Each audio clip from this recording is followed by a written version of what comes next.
Bonjour à toute la communauté libraire-riche et bienvenue pour une nouvelle vidéo. Comme promis la semaine dernière, nous te proposons la deuxième partie sur le thème des ETF avec l'étude de cas pratique en vue de t'expliquer et de te démontrer la manière d'acquérir cet instrument d'investissement. Soucieux de t'aider dans ta quête à la liberté financière et dans ton éducation financière, nous allons à l'aide de tableaux te guider pas à pas pour que tu saches comment investir dans ces véhicules d'investissement facilement et sans prise de tête. Comme tu le sais, la chaîne Libraire-riche a pour objectif de rendre accessible le monde des finances au plus grand nombre. Aussi, nous te demandons simplement de donner un like et de partager cette vidéo car encore une fois tu ne seras pas déçu. Donc c'est parti.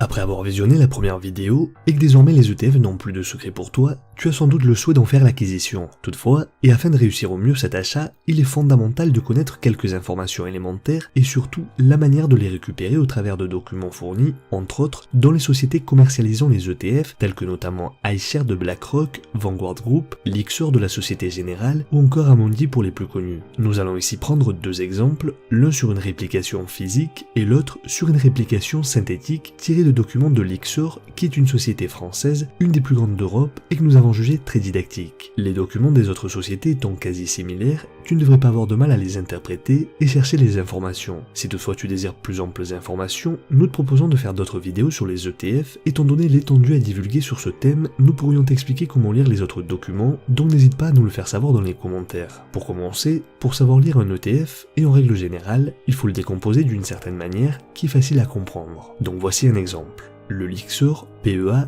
Dow Jones Industrial Average UCITS ETF CAPI. Ici, il est indiqué le fournisseur de l'ETF, il s'agit de Lyxor. Ensuite, l'on sait que cet ETF est éligible au PEA, puis vient ensuite le type d'indice que l'ETF va répliquer. Ici, il s'agit du Dow Jones Industrial Average. Ceci dit, si tu as déjà quelques connaissances en finance et en droit, en lisant simplement ces quelques indicateurs, tu devrais être capable de deviner automatiquement qu'il va s'agir ici d'un ETF synthétique puisqu'il est éligible au PEA, et pour les avoir en physique, il faudrait que l'indice fasse partie de l'Union Européenne. Ici, comme il s'agit d'un indice américain et qu'il n'est pas éligible au PEA en physique, donc c'est forcément du synthétique. Dans la mesure où tu es néophyte, nous te proposons lors d'une prochaine vidéo de t'expliquer le fonctionnement du PEA, du compte titre ainsi que de l'unité de compte au sein d'une assurance vie. Ensuite, UCITS, qui est l'acronyme de Undertaking for Collective Investment in Transferable Securities, l'on a affaire ici à un ETF qui suit la réglementation européenne encadrant les OPCVM. En avant-dernière position, ETF, ici, on sait qu'il s'agit d'un ETF. Et finalement, l'on sait que cet ETF ne te versera pas de dividendes, il les réinvestira directement, d'où le CAPI. S'il distribuait les dividendes, il mettrait DIST. Nous te recommandons d'opter pour ce type d'ETF si tu veux augmenter tes rentabilités comme nous l'avions vu dans une vidéo précédente que tu peux retrouver en cliquant sur l'icône qui apparaît en haut à droite de l'écran. Prenons cette fois-ci un autre exemple pour une réplication physique. Le Lyxor Eurostock 50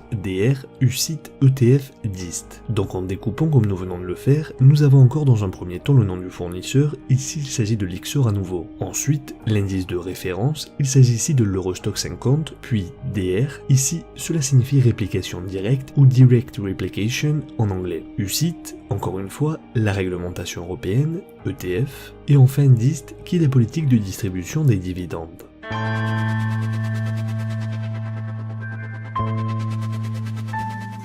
Pour choisir un ETF, nous te recommandons de tenir compte de ces 4 piliers fondamentaux. Le premier pilier est le choix de l'indice. Tout logiquement, tu dois te focaliser sur le type d'indice qu'il réplique et bien évidemment le comprendre. En effet, comme nous l'avions indiqué dans la vidéo de la semaine dernière, un ETF suit un indice qu'il peut répliquer, comme des indices du type obligataire en cas d'ETN ou du type commodities en cas d'ETC ou encore celui du type action en cas d'ETF à proprement parler. Autrement dit, il peut tout aussi bien s'agir d'obligations, de matières premières ou encore d'actions. Il te faudra également comprendre si cet indice est exposé au marché de pays développés ou de pays émergents, la zone d'investissement et tout un tas de paramètres différents. Le deuxième pilier est la liquidité. Un des conseils les plus importants dans le choix d'un ETF est sa liquidité. En effet, elle permet de savoir si l'ETF va être acheté ou vendu rapidement sans que cela impacte à la hausse comme à la baisse son prix. En fait, plus l'ETF est liquide, plus il sera facile, rapide et peu coûteux à acheter ou à vendre. Ainsi, on peut dire que la liquidité de l'ETF peut donc avoir un impact sur la performance de ton investissement et qu'il pourrait même être fermé par le fournisseur si l'encours reste faible durant un laps de temps, comme cela est déjà arrivé, portant atteinte de facto à la stratégie d'investissement.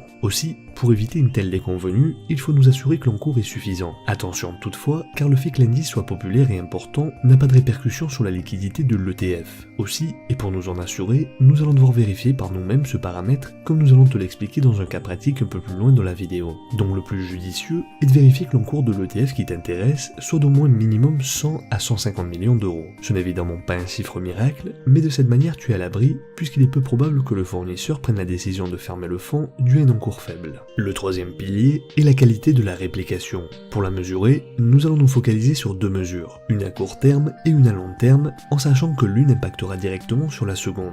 La première est ce que l'on appelle la tracking error, qui est une mesure de la stabilité des performances de l'ETF par rapport à son indice. Plus la tracking error est faible, plus la réplication est stable dans le temps et moins les performances de l'ETF par rapport à son indice seront volatiles. C'est une mesure intéressante pour évaluer un ETF sur le court terme. Autrement dit, si l'indice monte de 10%, l'on va tout naturellement souhaiter que l'ETF monte également de 10%, et s'il ne monte que de 9,9%, l'on dirait que la tracking error est de 0,1%. Plus la tracking error est faible, mieux c'est. À savoir pour la petite anecdote que les ETF synthétiques présentent généralement une tracking error plus faible que les ETF physiques, étant donné que les ETF synthétiques échangent leur performance par l'intermédiaire de swaps qui peuvent parfois même avoir une tracking error négative, c'est-à-dire une meilleure rentabilité que son indice de référence. La seconde est la tracking différence, qui est la différence entre la performance d'un ETF et celle de son indice sous-jacent sur une période donnée. Elle permet donc de constater si on obtient une performance plus ou moins proche de l'indice répliqué. C'est une mesure intéressante pour évaluer un ETF sur le long terme. Comme tu l'auras compris, la tracking différence va tout simplement refléter le cumul de tracking error sur le long terme. Ainsi, plus la tracking error est élevée et répétitive, plus la tracking différence sera élevée et impactera la rentabilité de ton portefeuille. Ainsi, si par exemple tous les ans la tracking error de ton ETF par rapport à son indice est de 0,1%, au bout de 10 ans, la tracking différence sera de 1%.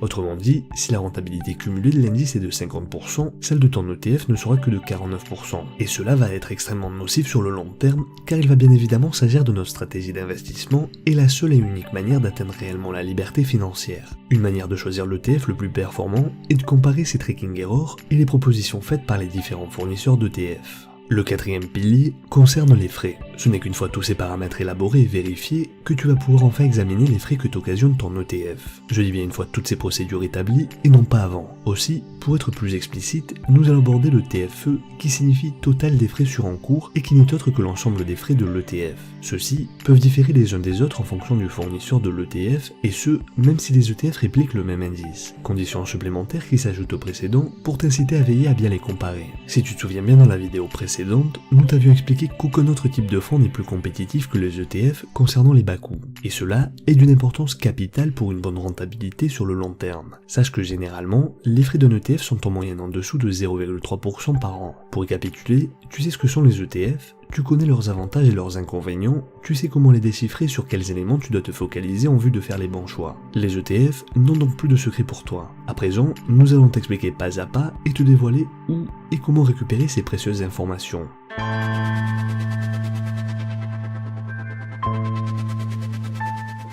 Prenons pour exemple, sur la page de l'Xor, du premier ETF répliquant le SP500 qui nous est proposé et qui représente d'ailleurs celui dont l'encours est le plus élevé. Nous remarquons plusieurs informations importantes mentionnées sur cette page qu'il est capital de déchiffrer. Les premiers éléments révélés à la lecture du nom de l'ETF sont qu'il est distribuant, puisque DIST, et que sa devise d'achat est l'euro. Dans le cercle rouge, il est écrit SP5 et il s'agit du ticker de l'ETF, c'est-à-dire son nom. Si tu le recherches sur une plateforme de trading, tu tomberas sur la cotation de l'ETF comme tu peux le voir à l'écran. Ici, il est noté dernière NAV, ce qui signifie Net Asset Value, c'est donc en théorie le prix à payer pour pouvoir acheter une part de cet ETF et qui correspond à environ 30 €. Je dis bien en théorie, car la NAV est différente du prix du marché qui peut fluctuer, mais nous n'entrerons pas volontairement dans les détails. Ensuite, le numéro ISIN, ou International Securities Identification Number, il s'agit en quelque sorte du numéro d'identité de cet ETF, et si par exemple tu le recherches sur Google, tu le trouveras automatiquement. Puis, le TFE, comme vu en première partie, correspond aux frais qui représentent ici 0,15% par an. Enfin, la politique de distribution, signifiant ici que les dividendes sont distribués. Personnellement, nous ne regardons pas la performance intra-annuelle qui est ici marquée par YTD, car les gains passés ne sauraient garantir les gains futurs. Penser le contraire est en toute logique une grossière erreur. Le principal reste de bien comprendre l'indice et d'appliquer une stratégie intelligente sur le long terme en prenant en compte tous les facteurs utiles que nous venons d'analyser et ce, en vue d'atteindre de bonnes rentabilités rentabilité. Ensuite, nous avons l'encours sous gestion, ici presque 10 milliards d'euros, donc bien au-dessus de notre minimum.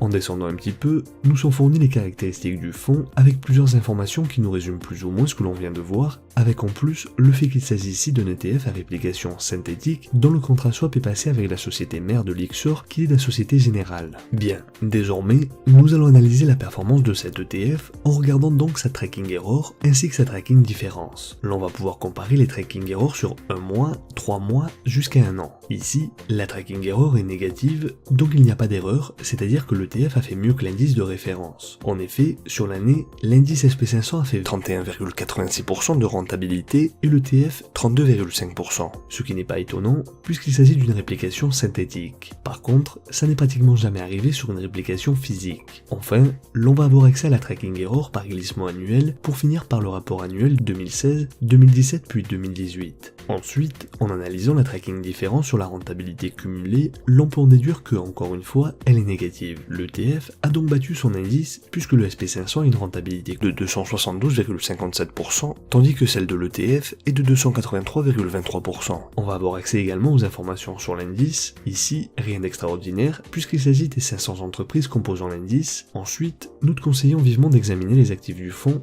qui toutefois ne remportent pas forcément l'unanimité auprès des acheteurs, bien que personnellement, nous trouvons judicieux d'y jeter un œil, notamment lorsqu'il s'agit d'une réplication synthétique. En effet, cela te permet de savoir non seulement dans quels actifs ton argent est investi, mais aussi d'évaluer le risque de contrepartie, c'est-à-dire que le risque de swap fasse faillite soit représenté ici par la banque Société Générale, qui reste néanmoins synonyme de sécurité. Tu seras en mesure de connaître les actions dans lesquelles ton argent est déposé, et sache que tu peux télécharger le document Excel regroupant l'ensemble des titres financiers dans lequel investit l'ETF. Ici, l'on peut voir que les 10 plus gros actifs du fonds sont notamment des actions de BNP Paribas, Amazon, Google ou encore Microsoft. Intéressons-nous désormais à 5 documents importants qui nous sont fournis. Le premier concerne la fiche technique. Il s'agit d'un résumé de l'ensemble des points que nous venons d'aborder et tu as la possibilité de le télécharger directement sur le site, te permettant ainsi d'analyser l'ETF.